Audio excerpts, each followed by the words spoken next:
A gestão da cultura é sempre desafiante, né? Porque é um setor que ao mesmo tempo é importantíssimo, vital para qualquer povo, porque faz parte da nossa experiência civilizatória, né? Todo o arcabouço, todo o conjunto de iniciativas e de manifestações que uma determinada população tem em determinado espaço, em determinado tempo. E ao mesmo tempo a gente tem dificuldades crônicas, né? Especialmente relacionada à falta de recursos, né? Mas também os seus bons momentos, né? E eu recebi então um convite para ser ministro da Cultura e eu esperava, enfim, desenvolver um trabalho que tivesse a altura da cultura brasileira, né? Eu acho que esse também é um grande desafio. O Brasil é um país de manifestações muito diversas, muito plurais, né?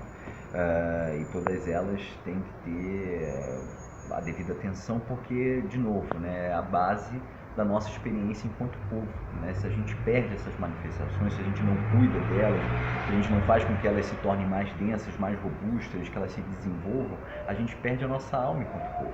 Eu acho que tudo que se discute em termos de arte, em termos de cultura é válido. A gente precisa que esse assunto esteja na pauta do dia.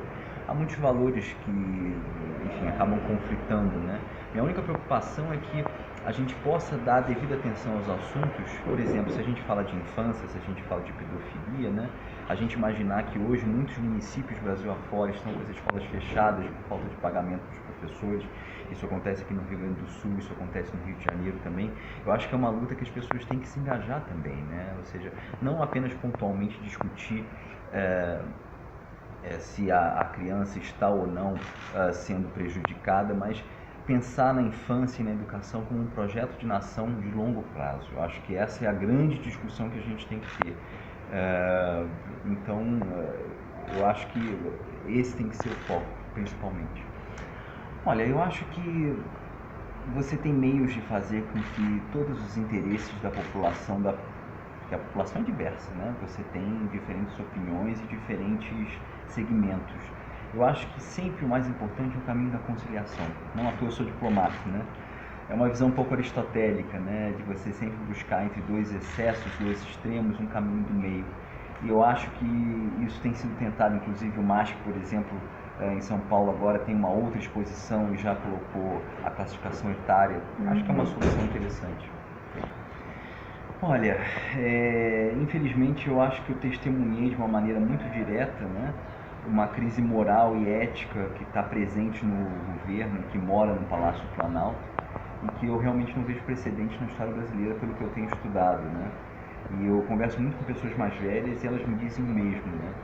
Infelizmente o que a gente vê é uma total falta de padrão, uma total falta de discernimento em relação ao que é certo e, o mais grave de tudo, uma apropriação do Estado brasileiro, da República, por interesses privados. Foi basicamente o que aconteceu no caso do Gedel e do edifício, né? Ou seja, ele queria que o Estado brasileiro desse uma resposta a um problema particular dele, a um interesse particular dele, né? Isso é a base do patrimonialismo, que é um dos grandes males de qualquer república, né? Então, se nós quisermos ter, de fato, um país próspero, justo, em que a desigualdade seja mitigada, né? Que esse cenário tão injusto seja, de fato, diminuído, a gente precisa fazer com que nós tenhamos uma república de verdade. Uma república de verdade é aquela em que a lei funciona para todos, né? E, ao mesmo tempo, eu tenho um fio de esperança muito grande no país, né? Eu acho que, assim, eu costumo dizer, a gente está passando por um momento especial, as pessoas, claro, às vezes a gente tem muitas frustrações. Eu acho que, por exemplo, a análise que o STF fez em relação à possibilidade das casas legislativas reverem medidas cautelares impostas aos seus parlamentares foi um erro muito grande, né? Muito grave, inclusive. Eu acho que, de certa forma, cristaliza a impunidade dos políticos, né? Dessa oligarquia política que tem tanto atrasado o Brasil.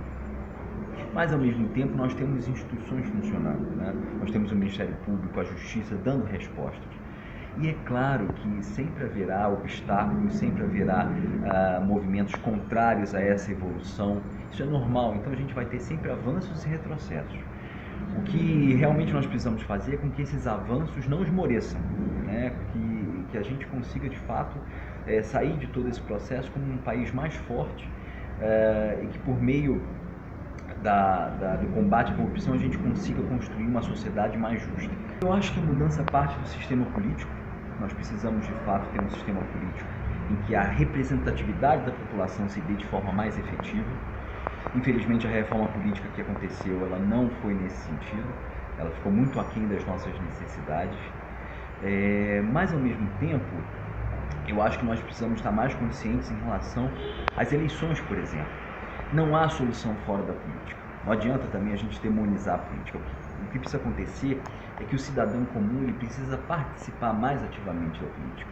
Seja se candidatando, seja prestando mais atenção em quem vota. Né? A democracia tem suas imperfeições, claro que tem, mas não há solução melhor que a democracia.